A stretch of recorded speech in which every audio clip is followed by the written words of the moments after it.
Jour de prière ce dimanche à Téhéran pour les funérailles nationales d'Ali Khamenei, assassiné le 28 février dernier. Illustration aussi à travers cette séquence d'un pouvoir toujours en place, 4 mois après le début de la guerre déclenchée par Tel Aviv et Washington. Bonjour à vous Abdallah Malkawi, vous êtes notre envoyé spécial à Téhéran. Abdallah, première question d'abord, est-ce que la mobilisation est toujours aussi importante ce dimanche encore ?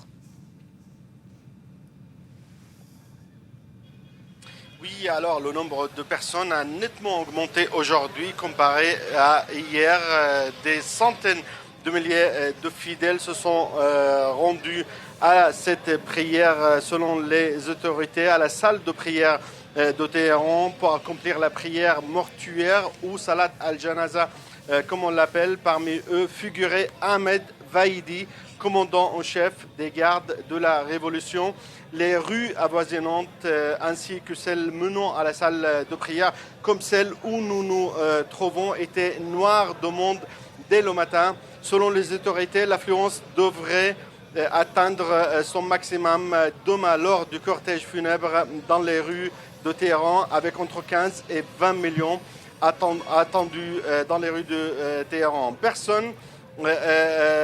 Aujourd'hui, nous avons vu de nombreux bus transporter des Iraniens venus de l'extérieur de la capitale. Les bus et le métro sont gratuits jusqu'à la fin des cérémonies. Par ailleurs, des stands offrant à boire et à manger s'étendent tout au long des rues menant à la salle de prière où la dépouille de Ali Khamenei a été déposée.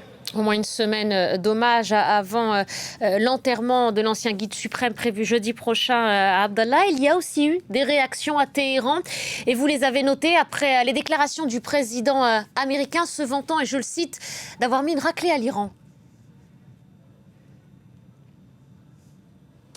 Oui, la colère gronde dans les rues de Téhéran après les récentes déclarations de Donald Trump. Des slogans virulents envers ou visant l'Amérique et son président ont été scandés. Voici les réactions de plusieurs personnes que nous avons rencontrées ici dans les rues de Téhéran. Trump a commis une erreur. Qu'il regarde ces gens et s'il a du courage, qu'il vienne à nous. Il n'a réussi qu'à faire une seule chose, unir le peuple iranien. Tout le peuple est venu pour le guide défunt et pour réclamer vengeance pour son sang. Il ne craint rien. Trump peut dire ce qu'il veut, mais je suis certaine qu'il regrette profondément d'avoir engagé la guerre. Si tu es un homme, alors viens, nous t'attendons. Et si tu es vraiment un homme de guerre et capable d'en assumer les conséquences, alors nous sommes des guerriers et nous sommes dans les rues. Merci beaucoup Abdallah pour ces témoignages recueillis un peu plus tôt à votre micro à Téhéran. Merci à vous.